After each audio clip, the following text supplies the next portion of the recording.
getting back there and killing a whole bunch of your acolytes off, you can at least make it cost him money. Like, make him blow a TP to get out of there.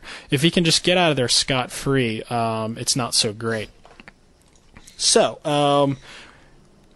now that he's taken care of that push, which is the kind of thing, basically it's very common for the human to try and push you while he's setting up an expansion. That basically means you can't kill the towers while they're going up. So once he's done with that, the whole point of this strategy really was to get enough fiends and enough hero levels that he can make a pretty decent push. And what makes this push fairly strong is really the black arrow. Whenever you're focusing down towers, having black arrow makes it so that you can, if he tries to repair them, you can just kind of shift-click one or two peasants, and you're pretty much going to get the kill on them. It's very unlikely that they're going to be able to micro them out of the way fast enough, and that's basically going to add skeletal power to your army. Granted, they tend to get killed pretty quickly by the arcane towers, so you just have to keep that in mind. In fact, I'll kind of list a set of priorities. When you are pushing a human base in this way, the first thing you really want to take out is any towers that are under construction, because basically scout towers have light armor until they get actually complete the construction to guard tower. They are considered to have light armor. That means fiends do 200% damage to them.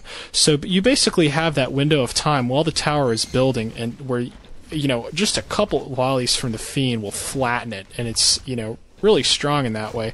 So your first target course of action should be those towers. Let me pause here. I apologize for this, but 3, 2, 1. Pause the game. It should be at 11:30 here. There's really too much going on here for me to try and explain it all at once. Basically, Ghost Stop is at a critical point in the game. He is pushing his opponent's base, trying to force a fight, because he knows he's got a fairly strong push on his side with the Dark Ranger. Plus, he's got his Death Knight at level 3, so he can keep his fiends alive pretty damn well. If you look at Ghost Stop's base, what's happening is pretty bad for him. He's basically got a Paladin back there, and so he's kind of having to flee his acolytes back out away from the gold mine. That is, by the way, one of the advantages that you get from blocking off your gold mine in this way, is that you can, whatever side of the ziggurats the Paladin's on, you just move the acolytes to the other side, and the Paladin can't get to him. Unfortunately, his gold mine was pretty busted up from that push, so what's going to happen is the Paladin is going to start whacking on the gold mine. He's going to have to bring the acolytes back in to repair it.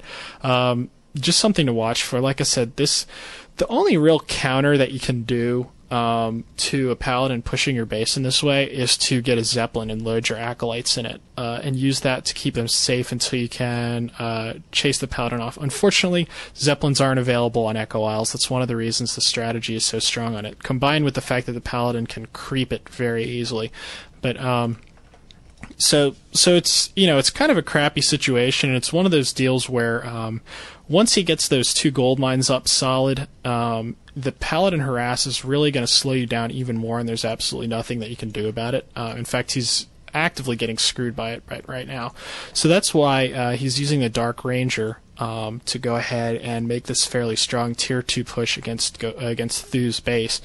Thu basically would have the option of either using his Paladin in the fight, in which case Ghost Stop would probably have to back off after a little while, because you'll see a little bit later, once the Paladin is in the mix, he's really pretty damn strong.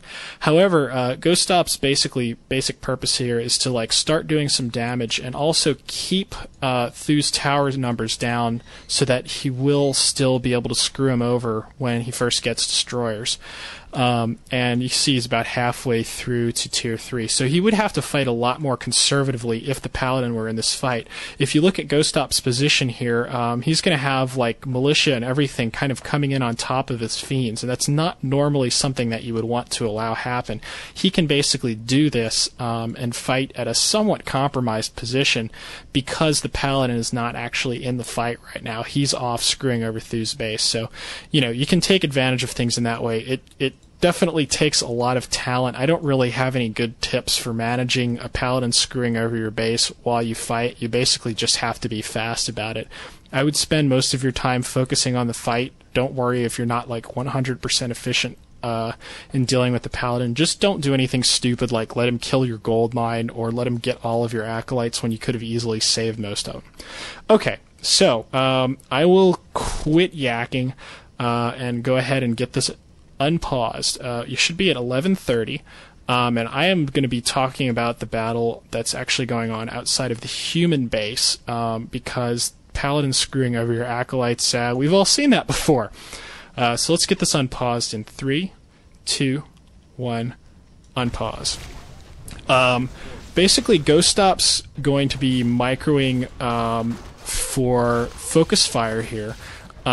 He basically wants to... One thing about mercenaries is that generally the way that they seem to be balanced in this game is that mercenaries, for the money, are fairly short on hit points, but they actually do pretty decent damage. So that leads to the unavoidable conclusion that one should try and focus down the mercenaries before they go for anything else. That's exactly what Ghost Stop did. He also did a nice little trick there where he noticed his Death Knight got surrounded, so he staffed it out. That is one of the many uses for a Staff of Town Portal. It is always a good thing to have against a Mountain King. In fact, if you go up against a Mountain King first strategy, you absolutely want to buy a staff as quickly as you possibly can. Especially if you plan to keep harassing him, because otherwise you're going to get bolt surrounded sooner or later. Okay, now he's pushing Thu's base, Thu's expansion, excuse me. First thing that you want to take down is going to be those arcane towers. They have the same amount of health, and they don't actually do like as much damage nearly as the guard towers. However, the fact that they can kill off all of your dark minions really sucks, and they can also drain all the mana off your heroes. So I would say the arcane towers are a much bigger threat. Ideally, you want to get them to target your fiends first. Because they don't really do anything to fiends. So if you can send the fiends in first and soak the first few hits of those arcane towers before your opponent decides to manually target them, of course, that can be pretty helpful. And you can see those skeletons taking effect. Once again, basically for some decent micro from Ghost Stop, Thu's army kind of got its ass kicked simply for the fact that it didn't really have the paladin around helping out.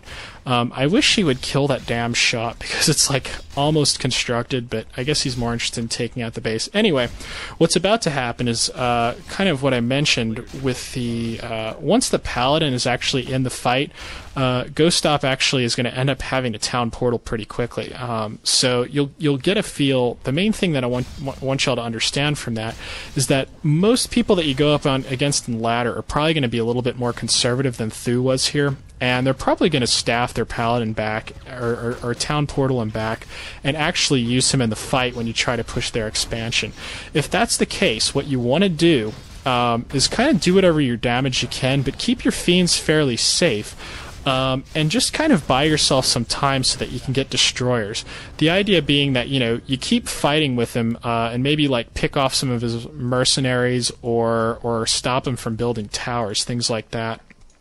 And that way he won't have like a bazillion towers up by the time your destroyers show up, which means you can pretty much use the destroyers to just flatten the towers. For the relatively uninitiated, destroyers are really pretty damn strong against towers unless there's like a whole bunch of them, because they deal magic damage, so that actually does 200% damage against the heavy armored human towers. So yeah, once you get destroyers, if you've managed to keep his tower count down to like 3 or so guard towers, you really should be able to level those pretty quick, and you're also going to be able to kick the crap out of his army. Because with the fairly early expansion and buying all those mercenaries, the human player really isn't going to have a whole hell of a lot of fast tech available to him. In fact, I think if you look at Thu's base, he's still at a keep. He hasn't even started his upgrade to castle yet. So definitely not going to be seeing any mass gyros or any of the other kind of classical destroyer counters coming out anytime soon. So keep that in mind also. You know, if you can just delay your opponent from getting a whole lot of towers and then just unstoppable